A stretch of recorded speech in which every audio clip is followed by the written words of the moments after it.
कैसे आएंगे? तो ये सब एक चोली दामन का साथ है, और जब चोली दामन का साथ होता है तो हमें एक मुट्ठी बांध करके वो प्रयास करना है कि उद्योग भी अच्छा चले और श्रमिक को वेतन भी टाइम से उसका भरपूर वेतन मिले।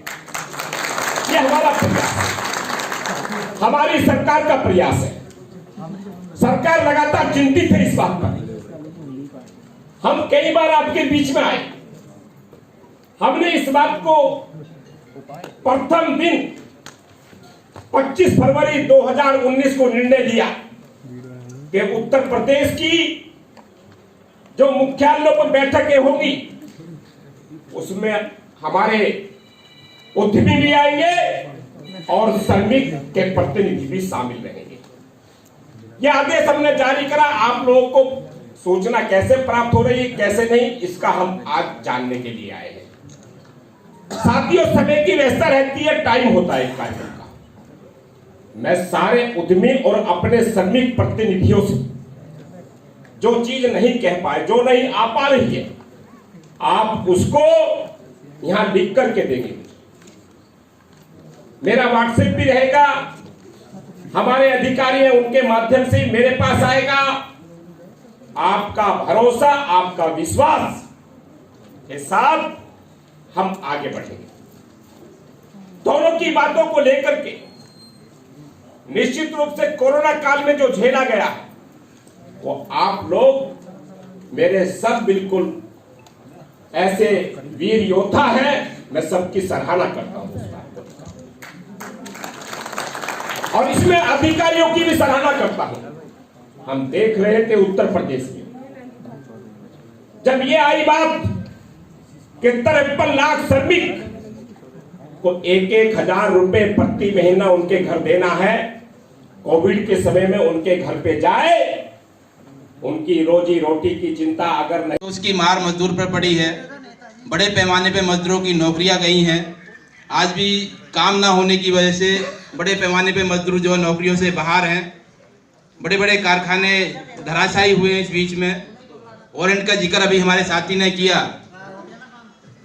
जहां 6-7 हजार लोग काम करते थे, कोरोना काल के बाद आज तक वो कारखाना नहीं खुला है, और सेवा योजक ना तो कारखाने को बंद कर रहे हैं, ना श्रमिकों को वेतन दे रहे हैं, ना उनको काम पे रख रहे हैं।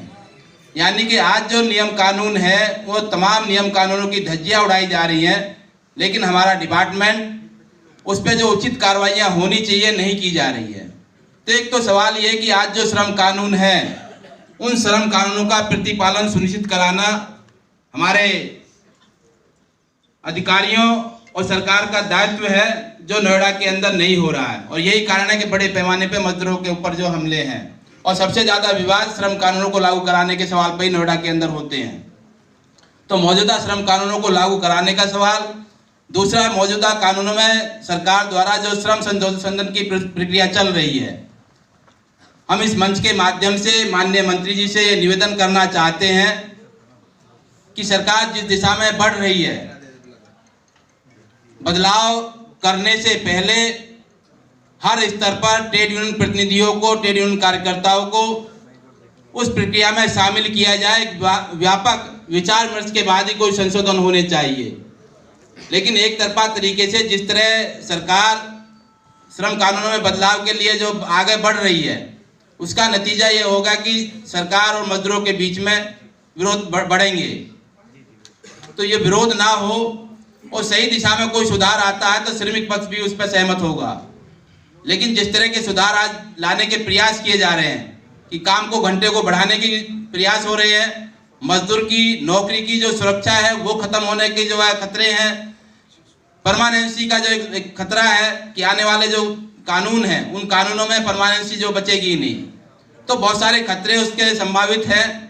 उसको ध्यान में रखते हुए अभी इस दौर में श्रम कानून में बदलाव ना किए जाए, ट्रेड यूनियन के साथ व्यापक चर्चा की जाए, तभी कोई जो बदलाव किए जाएं। बीएसई बोर्ड को वेलफेयर बोर्ड में बदलने की जो प्रक्रिया है उसको भी रोका जाए। वेलफेयर बोर्ड को मजबूत करके उसके लाभ पंजीयन और लाभ उसके जो है मजदूरों को सही से मिले, उस पर बेहतरी की तरफ हमें बढ़ने की जरूरत है, ना कि उस बोर्ड को वेलफेयर बोर्ड में बदल करके तमाम असंगठित क्षेत्र को मजदूरों को उसमें शामिल करने की जरूरत है। असंगठित क्षेत्र के लिए सरकार एक बोर्ड बनाए, उस बोर्ड के पास जो है पर्याप्त मात्रा में सरकार जो फंड उपलब्ध कराए, उससे जो है अन्य जो असंगठित क्षेत्र के मजदूर है उसके लाभ मिलने चाहिए। और असंगठित क्षेत्र के अंदर एक बड़ा मजदूरों का हिस्सा है, घरों में काम करने वाली महिलाएं हैं जो एक बड़ा सेक्शन है, लेकिन काम के घंटे ना तो उनके सीमित है, ना उनका कोई वेतनमान है, ना कोई उनको सामाजिक सुरक्षा है। इसी तरह और भी बहुत सारे जो मजदूर इस दायरे में आते हैं और एक नया सेक्शन भी पैदा हुआ है, जैसे गिग वर्कर्स। बड़ी बड़ी कंपनियां हैं, लोग काम कराती हैं, लेकिन उनके लिए कोई जो है आज कोई नियम कानून नहीं है। उसी तरह इंटरनेट वर्किंग के माध्यम से भी जो बहुत सारी कंपनियां काम करा रही हैं, लेकिन उनके लिए कोई नियम और कानून नहीं है। तो इस दिशा में भी हमें काम करने की जरूरत है, उनके लिए कानून बनाने की जरूरत है, जिससे कि जो है बड़े पैमाने पे मजदूरों को उसका लाभ मिल सके।